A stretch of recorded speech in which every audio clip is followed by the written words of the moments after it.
Palazzetto dello Sport di Pinerolo andava in scena primo atto delle finali promozioni di Serie 2 femminile, che metteva di fronte le padrone di casa dell'Eurospin Forsara contro le biancoverdi della Megabox Valle Fondo. Entrambe alla prima storica finale promozione con le ospiti di Fabio Bonafede che si prendono gara 1 vincendo in rimonta con i parziali di 28-26, 25-16, 25-19 e 25-22. Dopo le prime fasi di studio nel primo set, Bacchi e compagne allungano con Kramer e Parmio sull'8-5 prima e sul 14-11 dopo, dove il coach Marchiaro è costretto a fermare il gioco. Pinerolo da lì in poi si accende come un diesel, con Acrari comanda sotto rete e trova il sorpasso sul 21-20 e ai vantaggi alla quarta palla 7 chiude il parziale sul 28-26.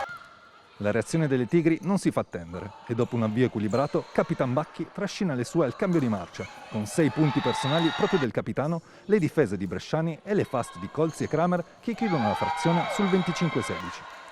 Pinerolo accusa il colpo e Vagliefoglia ne approfitta, tenendo la testa davanti dall'inizio alla fine del terzo set, con la centrale Kramer semplicemente inarrestabile in fast, mentre Bussoli è l'ultima a mollare tra le locali, con la Megabox che si porta sul 2-1 sul 25-19.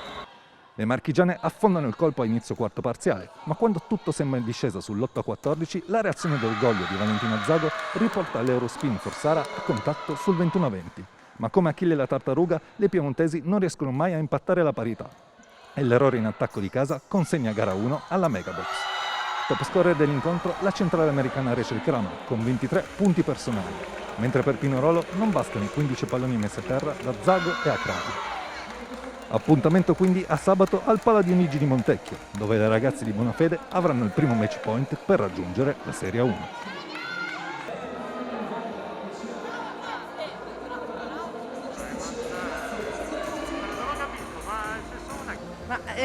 Innanzitutto ciao a tutti, credo che in questi frangenti, in questi momenti qui dei playoff non ci siano tante motivazioni tecniche o tattiche.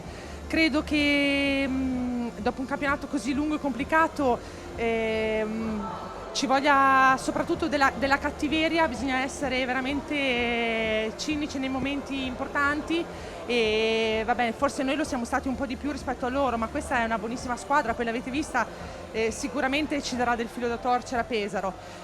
Oggi credo che a parte il primo set dove abbiamo sbagliato tantissimo e lì ci dobbiamo guardare perché abbiamo fatto una cosa tipo 8-9 errori punto, gli altri set siamo stati secondo me bravi a limitare quelli, a limitare gli errori e di conseguenza loro hanno fatto più fatica.